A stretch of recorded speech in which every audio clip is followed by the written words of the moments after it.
پێم خۆشە باسی تەجروبەی واقعی کوردستان بکەم لەبارەی ڕۆڵی میدیای ئەهلی و تەئسیری لەسەر کۆمەڵگای کوردستان و چۆن دەکرێت لە مستەوای عێراق ئیستیفادەی لێ بکرێت.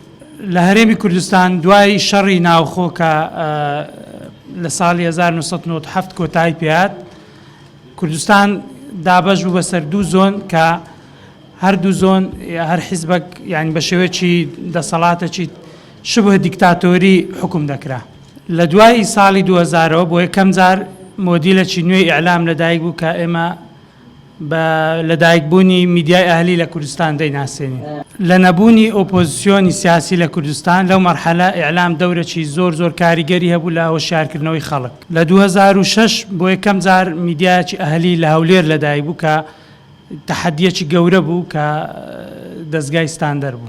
لەبەرەوەی لە سلێمانی بارودۆخەکە باشتر بوو بۆ دەنجی جیاواز، بەڵام لە هەولێر زۆر ینی بڵێن زەختەکان زیاتر بوو. ئەو فترە بە تایبەت لە 2000 تا 2009 ئیعلامی ئەهلی لە کوردستان ڕۆڵێکی زۆر کاریگەری بینی بۆ شارکردنەوەی خەڵک بۆ لەدایکبوونی جوڵانەوەیکی نوێی سیاسی لە کوردستان.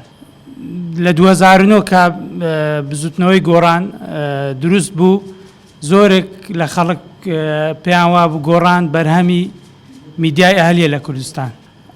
ئیعلام دەورێکی زۆر گەورەیە بوو لە دروستبوونی بزوتنەوەی گۆڕان لە کوردستان. ئیعلام لە کوردستان ڕۆڵی لە مەسەلەی مکافحەی فەساد، لە ئاشکراکردنی پێشێلکاریەکانی مافی مرۆڤ زۆر کاریگەر بووە لەو فترە. بەڵام ئەم قۆناغە بەبێ باج نەبووە. ئێمە کۆمەڵێک ڕۆژنامەنووس شەهید کراون لەو فترە. ئێمە لە هەولێر ڕۆژنامەنووس سەردەژ عوسمان شەهید کران لە نەتیجەی ڕەخنەکانی، لە دۆک سۆرانی مامەحەمە، لە کەرکووک سۆرانی مامەحەمە، لە دۆک ویداد حوسێن، واروە لە سلێمانیش کاوە گەرمیانی. بەڵامەوەی مهمە ئیعلام ئێستا لە کوردستان ڕاستە دژایەتێکی گەورە دەکرێت لایەن دەسەڵاتی کوردستانەوە کە زەعیف بکرێ، بەڵام ڕۆڵێکی زۆر کاریگەری هەیە. وەکەم جار مامۆستا مەسعود دەڵێ ئیعلام لە کوردستان دەسەڵاتی چوارەم نییە، بەڵکو دەسەڵاتی یەکەمە. ئەوەی کە پێویستە بەڕێی من ئێستا لە کوردستان دوای ئەو قۆناغی کە تێپەڕی کە زۆر جارە بووێنەکی بڵێن مشەوەهی عێراق دەگەێنرا و خەڵکی کوردستان بۆ بەکارهێنانی بۆ ئیستیهلاکی محەلی بۆی کە خەڵک پشتیوانی دەسەڵاتی کوردی بکات وەکو ئەوەی کە عێراق دوژمنە، ئەمە دەتان پارێزین. ئێستا پێویستمان بۆیە کە میدیا لە عێراقە بی وێنەی ڕاستەقینەی خەڵکی کوردستان بگەینتە خەڵکی عێراق، و میدیاچمان پێویستە لە کوردستان کەوە وێنەی ڕاستەقینەی عێراق بگەینتەوە کوردستان. لەبەرەوەی کە ئێستا ینی ئەو کێشانی کە لە ناوچەکانی دیکەی عێراقەوەی لە کوردستان شێکە خەڵکەیتی هەمان کێشەیە.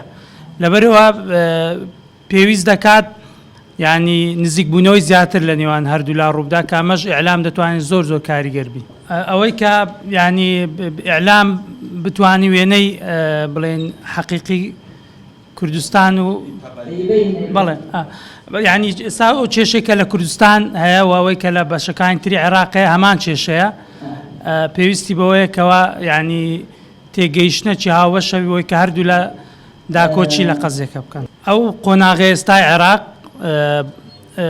بەو نزیک بوونەوەی بە بڕوای ئێمە وا دەکات کە گۆڕانکاریش ئەگەر نزیک بوونەوەی زیاتر لە نێوان خەڵکی کوردستان و خەڵکی بەشەکانی تری عێراقە بێ، گۆڕانکاری ئاسانتر دەبی بۆی کەوە مۆدیلێکی نوێی حکومڕانی لە عێراق بێتە پێشەوە.